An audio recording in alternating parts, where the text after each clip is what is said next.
Hello students, welcome back to our YouTube channel. मैं हूं सूरज तिवारी और आप देख रहे हैं गुरु द्रोणाचार्य अकेडमी। स्टूडेंट्स, आज की जो वीडियो होने जा रही है वो होगी 20 best MCQs from the chapter financial market. Video को शुरू से लेकर एंड तक देखना और ये भी जानना आपको कितने आंसर्स इनमें से आते हैं। चलिए स्टूडेंट्स, करते हैं वीडियो को स्टार्ट और लेते हैं पहला क्वेश्चन।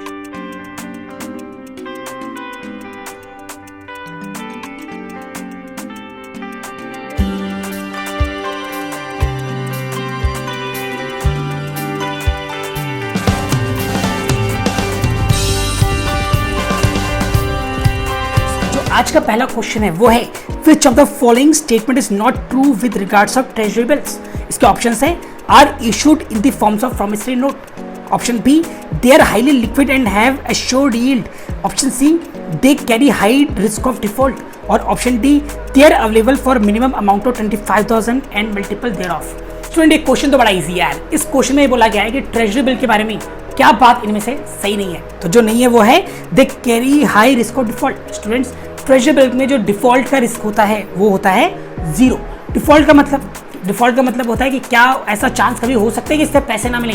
तो इसका आंसर है नो। कभी भी ऐसा नहीं हो सकता कि ट्रेजरी बिल क्या हो, डिफॉल्ट में जाए। हमेशा ट्रेजरी बिल से पैसे मिलेंगे। सो दैट इसलिए इसका करेक्ट आंसर है ऑप्शन सी। ओके स्टूडेंट, चलिए बढ़ते हैं नेक्स्ट क्वेश्चन की तरफ। Which of the following statement is not true with regard of commercial paper. अब देखो कमर्शियल पेपर के बारे में इसमें से क्या बात सही नहीं है। Option A, it is a long-term unsecured promissory note with fixed maturity period. It is usually maturity period of 15 days to 1 year, or it is sold at a discount and redeemable at par. और option D, companies have used this instrument to bridge financing. अगर इसके option की बात करते हैं तो इसका correct answer क्या है? It is a long term unsecured promissory note with a fix period. अब देखो कमर्शियल पेपर क्या होता है, शॉर्ट टर्म होता है। तो इसलिए जो ऑप्शन ए है वो क्या है, करेक्ट आंसर है, क्योंकि वो बात जो कमर्शियल पेपर के बारे में बताई गई वो क्या है, गलत है। बढ़ते क्वेश्चन नंबर 3 की तरफ। वो है which of the following statement is not true with regard of primary market. अब देखो प्राइमरी मार्केट होता है, हम सबको पता है प्राइमरी मार्केट होता है, सेकेंडरी मार्केट होता है। अब इसमें आपको बताना है कि प्राइमरी मार्केट के बारे में कौन सी बात इस क्वेश्चन में क्या है, गलत है। It is also known as old security market, old issue market बोलेंगे जिसे। It facilitate the transfer of investable funds from saver to entrepreneur. C, it deals with the new securities being issued for the first time. और D, it facilitates the transfer of investable funds from saver to entrepreneur. Students, अगर हम इसके बारे में बात करें, जो primary market होता है वो फ्रेश इशू का होता है। उसमें क्या होते हैं, फ्रेश इशू होते हैं, यानी कि उसमें ओल्ड इशू नहीं होता। तो इसलिए क्या होगा, ऑप्शन ए क्या है, करेक्ट है। ऑप्शन ए क्या है, करेक्ट है। It also known as old issue market. ये क्या है, करेक्ट है, क्योंकि ये प्राइमरी मार्केट के बारे में एक गलत बात है। चलिए बढ़ते हैं क्वेश्चन नंबर 4 की तरफ। Which of the following statement is not true with the regard of capital market. यानी कि जो 4 स्टेटमेंट आएगी इसमें कौन से स्टेटमेंट कैपिटल मार्केट के बारे में क्या है, गलत है, नॉट ट्रू है। लिखा है the funds are raised for a short period of time, both डेब्ट and equity fund can be raised, it can classified into 2 types, और D all of the above. Students, जो इसका करेक्ट आंसर है वो है ए, बिकॉज जो capital market में हम फंड रेज करते हैं वो लॉन्ग टर्म के लिए करते हैं, शॉर्ट टर्म के लिए नहीं करते। चलिए स्टूडेंट्स, बढ़ते हैं क्वेश्चन नंबर 5 की तरफ। Which of the following is not productive function of A stock market exchange. Stock exchange के बारे में इनमें से कौन सा एक प्रोडक्टिव फंक्शन नहीं है। इसके ऑप्शन है A, prohibition of fraudulent and unfair trade practices, controlling insider trading, C regulation of takeover bids of by companies, D promotion of fair practice and code of conduct in securities market. Students, अगर हम बात करें तो इसमें जो option है वो क्या है, C, because regulation of take over bids by company is a regulatory function, not a productive function. चलिए स्टूडेंट्स, बढ़ते हैं क्वेश्चन नंबर 6 की तरफ। इसमें लिखा है सूरज इंटरप्राइजेज विश टू इन्वेस्ट 1,10,000, यानी कि सूरज इंटरप्राइजेस है, उनके पास 1,10,000 रुपये इन ट्रेजरी बिल्स। अब इस पर ट्रेजरी बिल में इस पर इन्वेस्टमेंट करा। अब वो जानना चाहते हैं what is the maximum number of treasury bill it can buy with this fund. और इसके ऑप्शन है ए 6, बी 7, सी 4 या डी 2। स्टूडेंट्स, जो ट्रेजरी बिल्स होते हैं वो 25,000 के मल्टीपल्स में ही इशू होते हैं। डेट्स वाई अगर हमारे पास 1,10,000 रुपये तो हम उससे सिर्फ 1 लाख यानी कि 25,000 इंटू 4 ही ट्रेजरी बिल्स खरीद सकते हैं। इसलिए इसका करेक्ट ऑप्शन है ऑप्शन सी। चलिए स्टूडेंट्स, बढ़ते हैं क्वेश्चन नंबर 7 की तरफ। Which of the following statement is not true regard with money market.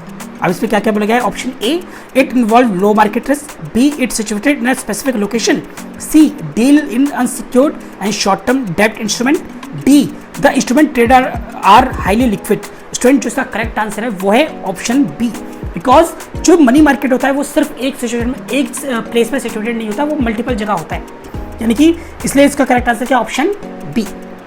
चलिए स्टूडेंट बढ़ते हैं क्वेश्चन नंबर 8 की तरफ। The allocation function is perform by, देखो एलोकेटेड फंक्शन कौन परफॉर्म करता है, ऑप्शन दे रखे financial market, B capital market, C money market या D all of the above. Student allocation function का मतलब होता है कि पैसों को लगाना। अब अगर हम देखें तो फाइनेंशियल मार्केट में भी पैसे लगते हैं, कैपिटल मार्केट में भी पैसे लगते हैं, मनी मार्केट में भी पैसे लगते हैं, इसलिए इसका ऑप्शन क्या है, D all of the above. चलिए स्टूडेंट बढ़ते हैं क्वेश्चन नंबर 9 की तरफ। It is the market for short-term funds which deal with monetary assets, those whose period of maturity is up to 1 year। अब देखो बच्चों बहुत सिंपल सा पूछा गया है, इनमें बताया गया है कि क्वेश्चन में बताओ कि 4 ऑप्शन दे रखे हैं कि कौन सा मार्केट ऐसा है जिसके जो टाइम पीरियड क्या है अप टू 1 ईयर। चलो इस पर बात करते हैं, A primary market, B secondary market, C capital market, D money market. Student जो इसका आंसर है वो है मनी मार्केट। स्टूडेंट जो इसका आंसर है वो है मनी मार्केट, क्योंकि मनी मार्केट में जो टाइम पीरियड होता है एसेट्स का वो क्या होता है, अप टू 1 ईयर। चलिए स्टूडेंट बढ़ते हैं आगे हम क्वेश्चन नंबर 10 की तरफ। हु इशू ट्रेजरी बिल, और ये बहुत इजी क्वेश्चन है, क्वेश्चन नंबर 10 में पूछा गया है हु इशू ट्रेजरी बिल। इसके ऑप्शन दे रखे any nationalized bank, B any private sector bank, C Reserve Bank of India, D all of the above.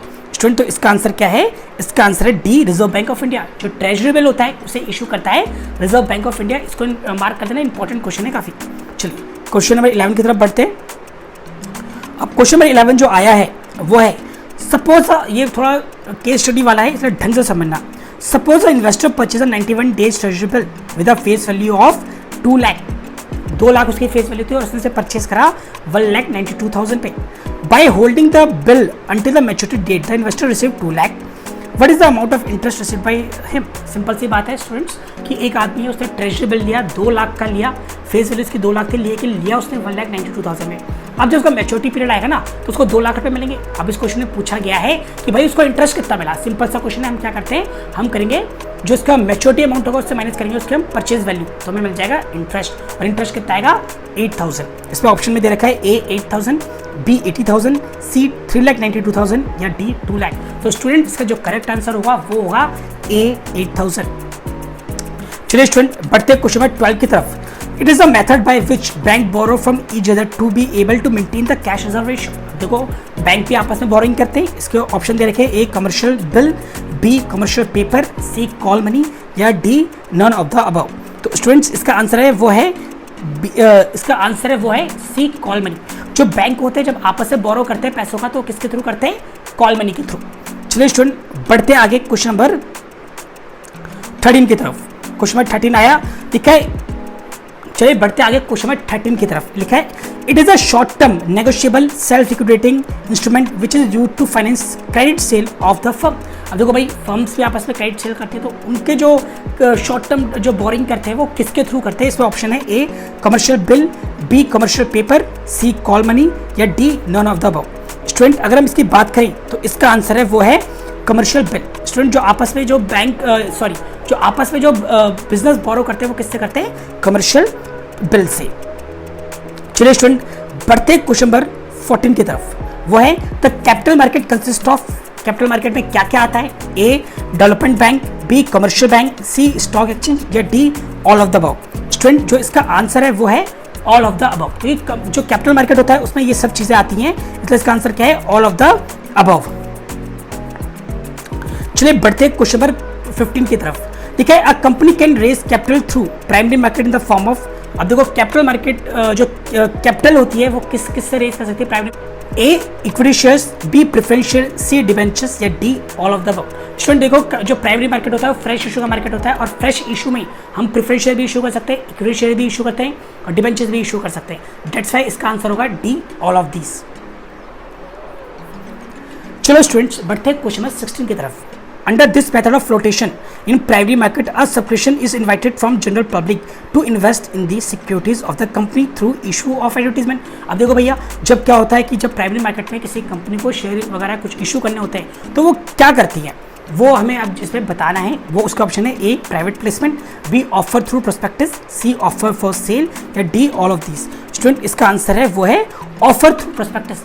जो कंपनीज होती हैं वो क्या करती है, ऑफर थ्रू प्रोस्पेक्टस करती है, यानी कि प्रोस्पेक्टस अपना इशू करती है जिसमें उस कंपनी की सारी डिटेल्स बता रखी होती है कि कंपनी के क्या उस पर कितने शेयर कैपिटल है, कितने इशू है, क्या उसके फ्यूचर इन्वेस्टमेंट प्लान्स हैं, वो सब चीज़ें उस पर देखी है। वो एक एडवर्टीजमेंट की तरह ही होता है जिसको एक इन्वेस्टर पढ़ता है और पढ़ने के बाद डिसाइड करता है कि उसे कंपनी के शेयर खरीदने हैं कि नहीं खरीदने। चलिए बढ़ते हैं क्वेश्चन नंबर 17 की तरफ। अब देखो बच्चों, क्वेश्चन नंबर 17 एक केस स्टडी का है, वो है Jaykant is holding 100 share of a company, he has been given a privilege for offer to subscribe to a new issue of shares of the same company in proportion of 2:1 to the number of share already possessed by him. Identify the method of flotation being described in the above case. इसके option है A offer through prospectus, B offer for sale, C right issue या D private placement। Student इसका answer है वो है C right issue। क्योंकि जब company क्या करती है, अपने जो ऑलरेडी शेयर होल्डर्स होते हैं उनको नए शेयर्स देने की बात करती है तो उसे हम बोलते हैं राइट इशू। चलिए स्टूडेंट बढ़ते हैं क्वेश्चन नंबर 18 की तरफ। इसमें लिखा है stock exchange provide an opportunity to investors to disinvest and invest. Identify the related function of the stock exchange. A. Providing scope of speculation. B. Providing liquidity and marketability to existing securities. C. Pricing of security. D. Spreading of equity cult. Student जो इसका answer है वो है providing liquidity and marketability of existing securities. Student देखो, stock exchange होता है वो highly liquid होता है, वहाँ पे हम इजिली शेयर खरीद भी सकते हैं और शेयर बेच भी सकते हैं। अगर आप भी कभी फ्यूचर में स्टॉक एक्सचेंज में अगर आप डील करोगे तो आप देखोगे जो आपका डीमैट अकाउंट होगा, आप उस डीमैट अकाउंट के थ्रू कभी भी शेयर खरीद सकते हैं और कभी भी बेच सकते हैं। तो इसलिए क्या होता है, जो शेयर स्टॉक एक्सचेंज होता है वो क्या होता है, हाईली लिक्विड। तो इसलिए जो इसका करेक्ट आंसर है वो है B, providing liquidity and marketability to existing securities. चलिए स्टूडेंट्स बढ़ते हैं क्वेश्चन नंबर 19 की तरफ। लिखा है the process of holding share in electronic form is known as demutualisation, dematerialisation, C speculation या D none of the above. Student जो भी हमारा डीमैट अकाउंट होता है जिसमें हम क्या करते हैं, जो शेयर्स होते हैं उनको इलेक्ट्रॉनिक फॉर्म्स में रखते हैं, यानी कि वर्चुअल फॉर्म में, फिजिकल फॉर्म में नहीं होते, इलेक्ट्रॉनिक फॉर्म में होते हैं, वर्चुअल फॉर्म में होते हैं। स्टूडेंट उसे बोलते हैं डीमेटलाइजेशन। क्या बोलते हैं उसे, डीमेटलाइजेशन। इसलिए इसका जो आंसर है वो है बी, डीमेटलाइजेशन। चलिए स्टूडेंट बढ़ते हैं क्वेश्चन नंबर 20 की तरफ। It is a number assign to each transaction by stock exchange and is printed in contract note. Student जब भी हम क्या करते हैं, ट्रांजेक्शन करते हैं डीमैट के थ्रू, हम ऑनलाइन परचेज सेल करते हैं तो हमारा एक कॉन्ट्रैक्ट नोट होता है। तो इनमें से हमें बताना है कि कॉन्ट्रैक्ट नोट में क्या प्रिंटेड होता है। इसमें लिखा है A PAN number, B unique order code, C contract note या D none of the above. Student इसका आंसर है B, unique order code. Students क्योंकि जब भी हम क्या करते हैं डीमैट अकाउंट के थ्रू जब हम कुछ भी ट्रांजेक्शन करते हैं, सेल परचेज करते हैं, तो हर सेल परचेज का एक यूनिक कोड होता है, तो जिसे बोलता है यूनिक ऑर्डर कोड। स्टूडेंट ये तो थे आज के हमारे 20 MCQs from the chapter financial market. Students अगर आपको ऐसे MCQs की प्रैक्टिस करनी है, आपको रोज आपको MCQ को अपने सिर्फ 15 मिनट्स देने, तो आप हमारे चैनल को सब्सक्राइब करें, क्योंकि मैं हर चैप्टर के MCQ लेकर आया हूँ आपके लिए, सो दैट कि जैसे पेपर आने वाला हो तो पेपर से पहले आप पूरे मैदान के लिए तैयार हो जाएं। स्टूडेंट्स हमारे चैनल को सब्सक्राइब करना, हर वीडियो को लाइक करना, शेयर करना। स्टूडेंट्स अगर आपके मन में कोई भी क्वेरी है तो आप उसे कमेंट कर सकते हैं। ठीक है स्टूडेंट्स, आज की वीडियो में इतना ही। मैं सुरेश तिवारी मिलूंगा आपसे नेक्स्ट वीडियो में, तब तक के लिए गुड बाय और best of luck for your examination.